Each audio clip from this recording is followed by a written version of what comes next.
Albert Einstein was the most brilliant physicist the world has ever known. Through his science, he understood the true mysteries of the universe. And I believe he's one of the great spiritual teachers also.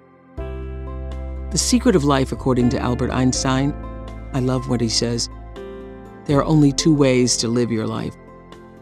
One is as though nothing is a miracle, and the other is as though everything is a miracle. Welcome to Day 18, the rewards of the higher self. There is more than one way to experience the world. We can operate from ego and limit our perspective to the world of the five senses. That ultimately may not provide the deep fulfillment, though, that life has to offer. Instead, we can seek to access our higher selves, where we are able to fully unlock the divinity and grace of the universe. The higher you, the real you, is spirit, is infinite love, is infinite grace.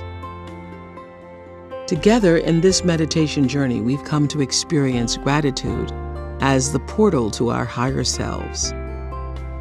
From this place of gratitude and grace, we intrinsically have faith. We trust that all will be well. We take the next right step, one step at a time. We become one with the divine order of all. And that begets miracles. So let us take a deep breath and try to tap into our higher selves, into the stillness. Let's meditate.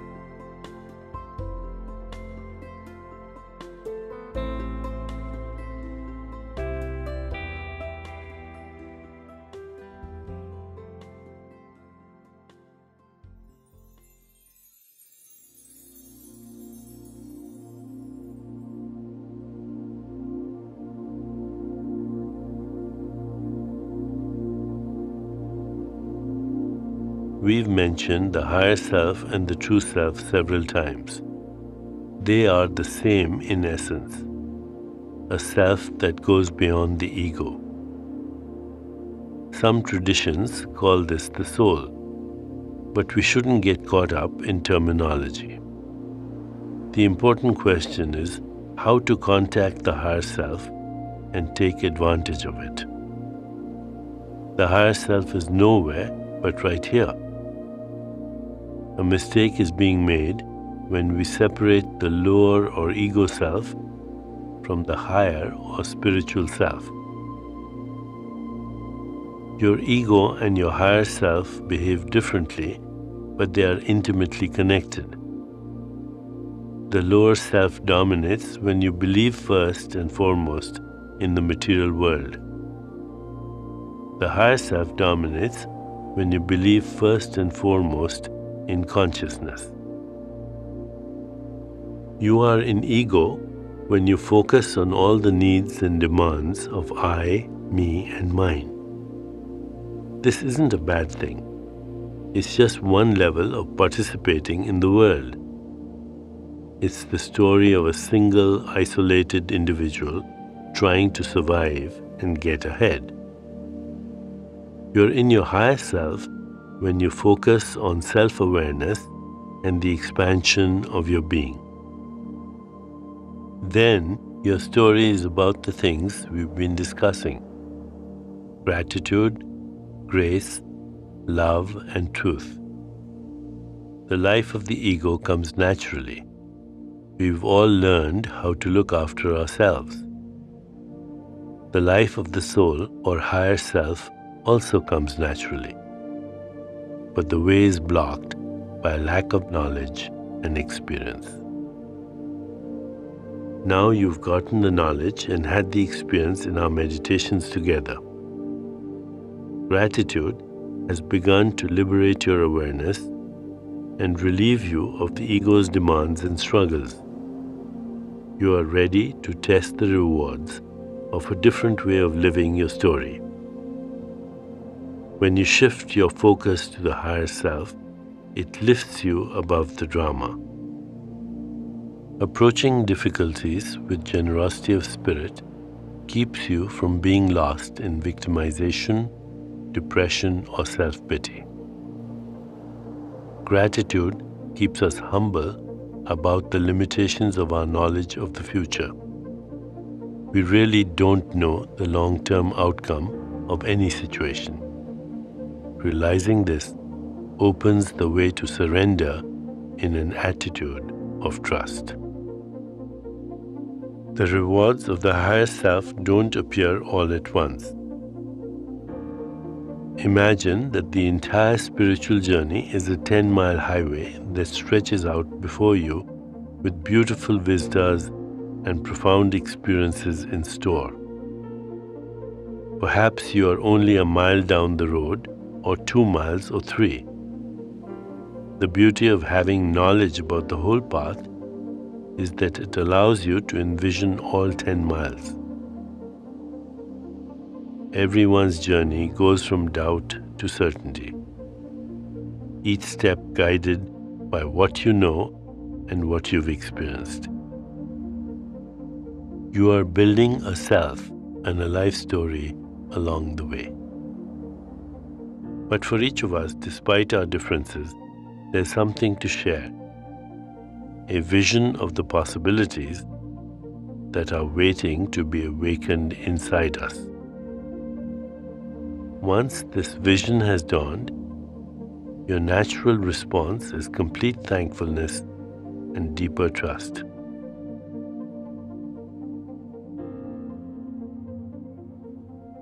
As we prepare to meditate together, let's take a moment to consider our centering thought. My higher self is with me all the time. My higher self is with me all the time.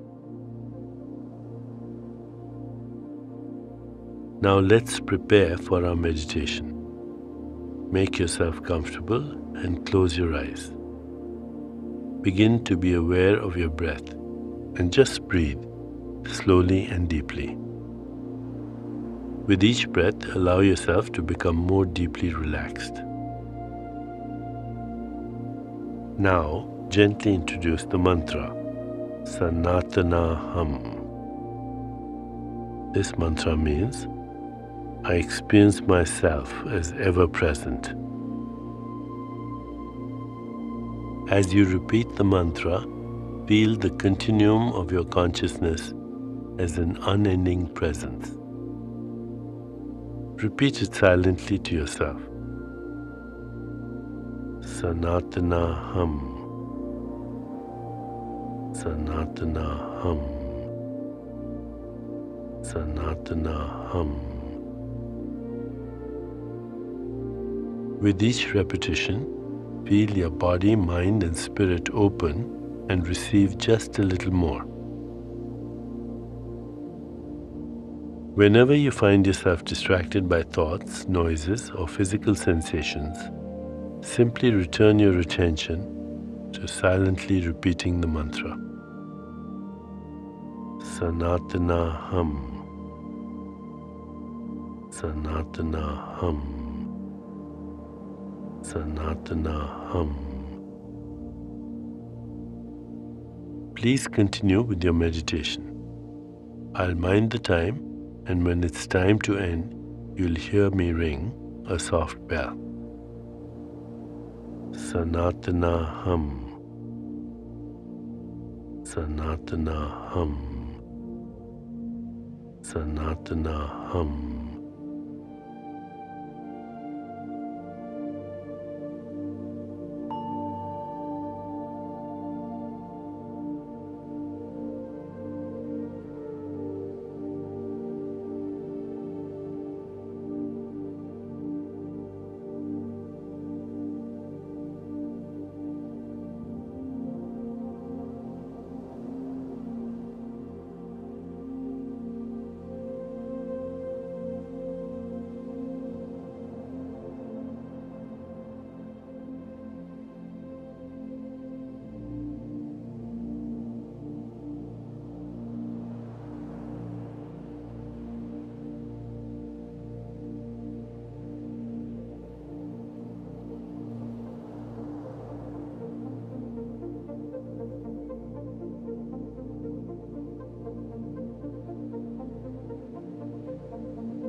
It's time to release the mantra.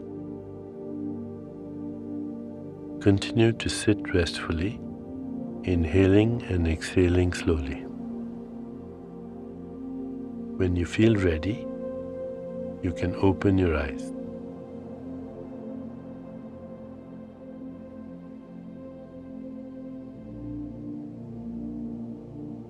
As you continue with your day, contemplate the centering thought. My higher self is with me all the time. My higher self is with me all the time.